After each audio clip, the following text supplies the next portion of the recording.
Hello friends, and today we're going to read a story called Little Fur Family. Story by Margaret Wise Brown, pictures by Grath Williams.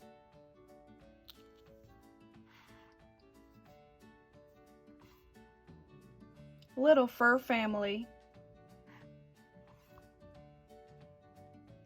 There was a little fur family, warm as toast, smaller than most, in little fur coats, and they lived in a warm wooden tree.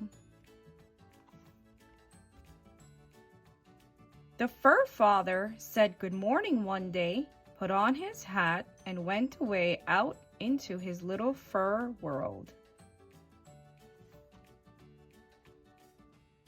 The little fur mother bathed her fur child, and off he went to play in the wildwood where they lived. It was a wild, wild wood. Wild flowers grew all over the ground, and wild winds blew through the air. Wild nuts fell from the wild nut trees, and wild grass tickled the fur child's nose. Tickled his nose and made him sneeze. Ka-choo! Ka-choo!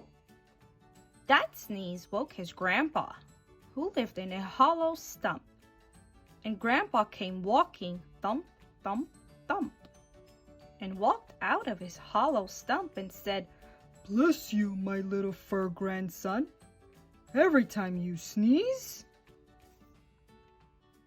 ka-choo!" "Bless you," said the little fur child. "Thank you," said his grandpa. Then old Grandpa went thump, thump, thump, and walked back into his hollow stump.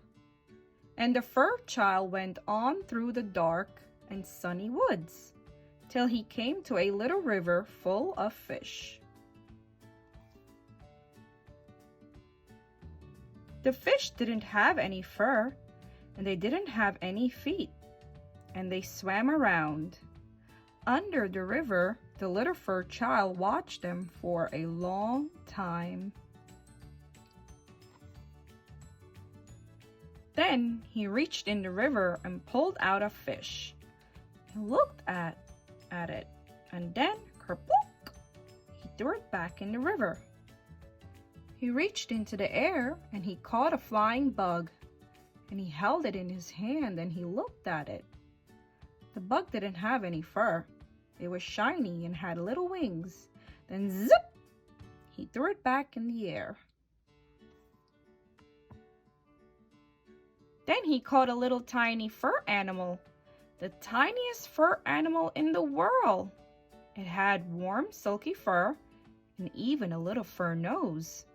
So he kissed it right on its little fur nose and put it gently back in the grass, and the little tiny fur animal ran down a hole into the ground.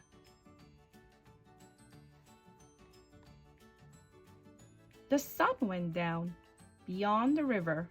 The sky grew wild and red, and the little fur child turned around and ran for home. And just as the darkness got very dark, he bumped into his big fur mother, and she took her little fur child home in her arms and gave him his supper.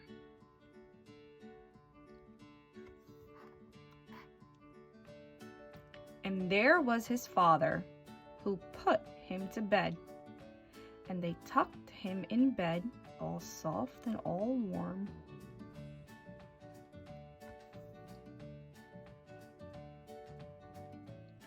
And they held his paw, and they sang him a song. "Sleep, sleep, our little fur child, out of the windiness, out of the wild. Sleep warm in your fur all night long, in your little fur family." This is a song. The